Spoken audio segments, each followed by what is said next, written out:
বরিশাল শহরের দিনটি শুরু হয় ডিসিএ বরিশাল কার্যালয়ে কিছুটা সময় ওয়েস্ট করে চলে আসি সকালে নাস্তা করার জন্য একটি রেস্তোরাঁয়।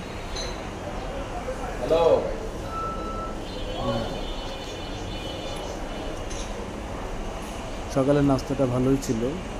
নাস্তা করে সারাদিনের জন্য একটি হাইস ভাড়া করি চলে আসি অক্সফোর্ড মিশনারি চার্চ, যেটি বরিশাল শহরের বগুড়া রোডে অবস্থিত।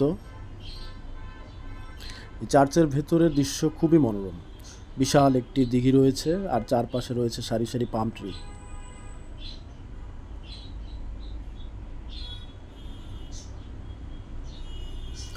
চার্চের চারপাশটা খুবই সবুজ আর মনোরম প্রকৃতির। ব্রিটিশ স্থাপত্যের এই সুবিশাল চার্চটি 1907 সালে প্রতিষ্ঠা করা হয়। এর চারপাশে সুবিশাল পাম ট্রি চার্চটির সৌন্দর্য আরও বহুগুণ বাড়িয়ে দেয়।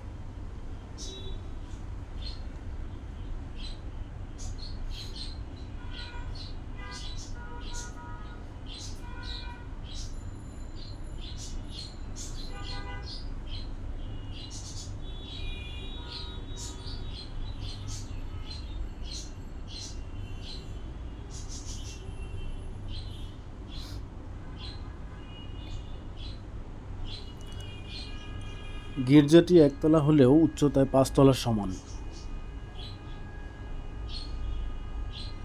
প্রতিদিন সন্ধ্যায় উপাসনা করা হলেও প্রধানত সপ্তাহে রবিবার খ্রিস্টানরা উপাসনা করেন। এই চার্চ পরিচালনা করেন যিনি, তাকে বলা হয় ফাদার।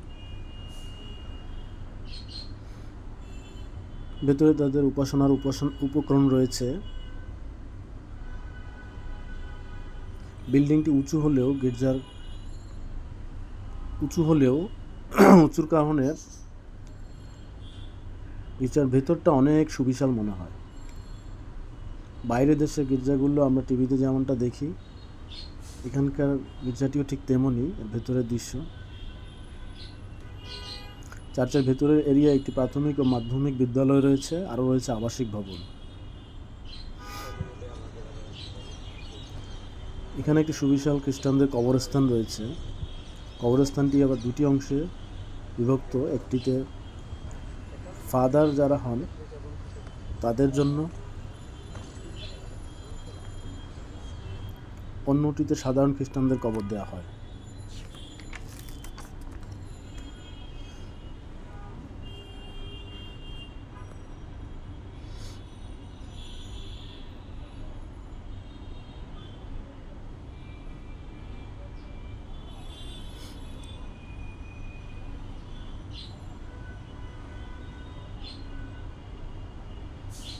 রোদের মধ্যে ঘুরে কিছুটা ক্লান্ত হওয়ায় সোজা চলে এলাম বরিশালের বিখ্যাত ঐতিহ্যবাহী চিরা দই খেতে দধিঘরে।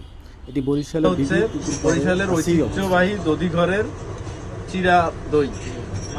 এখানে 100 টাকার প্যাকেজ, এর মধ্যে এই মাখন আছে, দই আছে, তারপরে চিরা আছে, ঘোল আছে, মুড়ি আছে, ছানা আছে।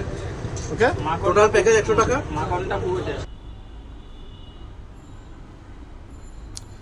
পরবর্তীতে চলে আসি বরিশাল বিশ্ববিদ্যালয়টা ঘুরে দেখার জন্য।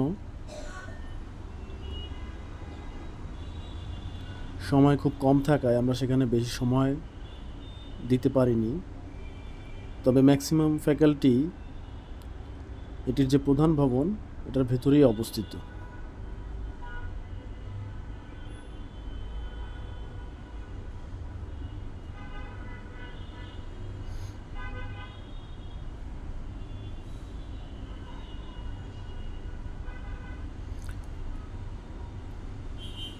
পরবর্তীতে বরিশালের একটি ঐতিহাসিক স্থানে আসি, যার নাম লাকুটিয়া জমিদার বাড়ি। এটি লাকুটিয়া নামক গ্রামে অবস্থিত। এই জমিদার বাড়িটি আনুমানিক 1700 সালে এক হিন্দু জমিদার নির্মাণ করেন। বর্তমানে এটি স্থানীয় যে কৃষি অফিস রয়েছে তার তত্ত্বাবধানে রয়েছে। এখানে কৃষি অফিস থাকায় এখানে খুব সুন্দর একটি দিঘিও রয়েছে আর চারপাশে প্রচুর ফলের গাছ রয়েছে, যে কারণে এখানে সময় কাটাতে বেশ ভালোই লাগবে। আমার পরদাদা এখানে বসবাস করছে। আমি আজকে 100 বছর পর আসলাম। দেখি কারো অস্তিত্ব খুঁজে পাওয়া যায় কিনা। ওই পরদাদা গরু একসময় ওনা পরদাদা এখানে ভিক্ষা করার জন্য আসতো।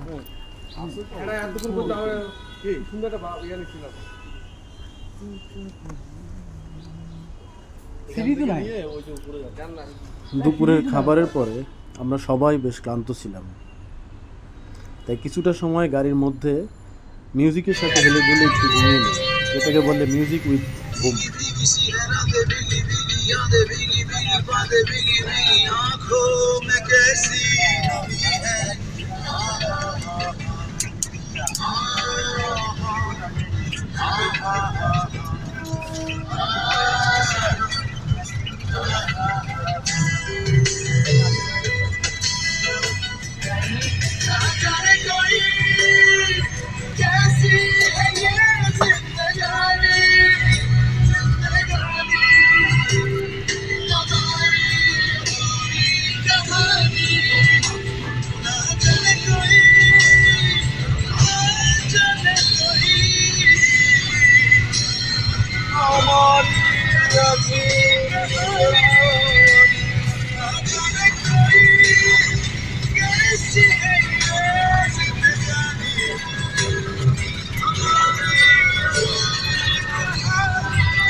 এখন সুন্দর করে এটা ইয়ে দিয়ে ব্যাকগ্রাউন্ড দিয়ে আমি দেখতে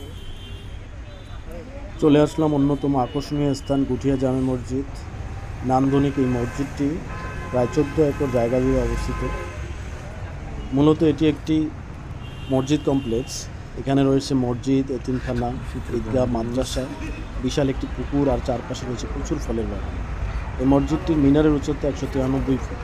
এখানে একসাথে প্রায় 1500 মানুষ নামাজ আদায় করতে পারে। মসজিদের ভেতরে বাহিরে মূল্যবান মার্বেল পাথর আর দৃষ্টিনন্দন ক্যালিওগ্রাফি রয়েছে। বিশেষ করে রাতের সময় আরও অসাধারণ লাগে আলোকসজ্জার কারণে।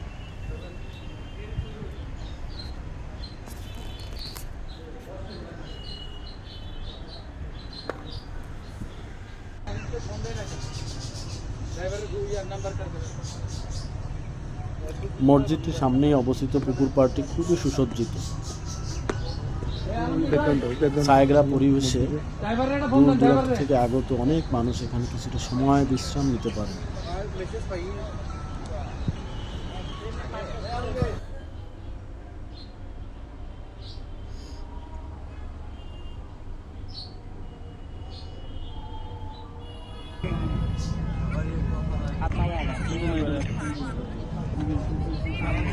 বরিশালের বিকেলটা কাটালাম অন্যতম ভাইপূর্ণ একটি স্থান তিরিশ গুদাম। এটি মূলত মনোরম একটি নদীর পাড়, যেখানে প্রচুর লোক সমাগম। গরম গরম সিঙ্গার খাবো, বাট নরম হবে না।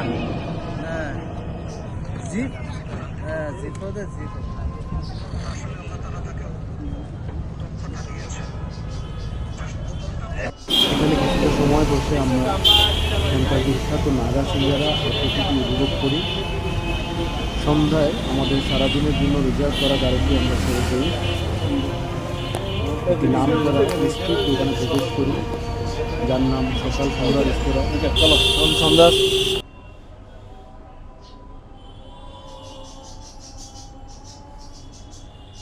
এখানকার বাহারি ধরনের মিষ্টির স্বাদ নিয়ে রাতেই চলে যাই আমার গ্রামের বাড়িতে।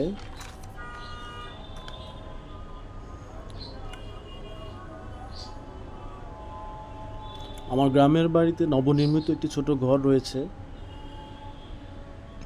এখানে মূলত আমাদের থাকা হয় না, যখন বরিশাল আসি বেড়াতে তখনই এখানে থাকি। মাহফুজ ভাই আগ্রহ করে ঘরটির কিছুটা ফুটেজ নেন।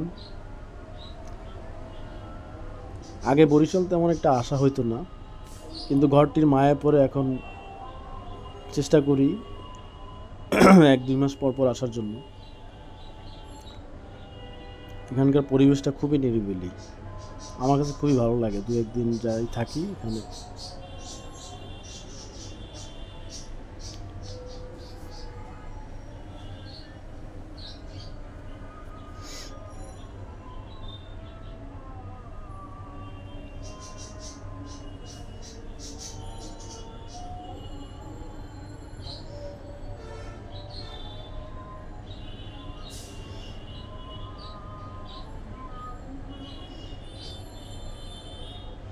যাই হোক, ব্যাগপত্র রেডি করে আজকে বেরিয়ে যাওয়া কুয়াকাটার উদ্দেশ্যে। সেখানে আবার দেখা হবে।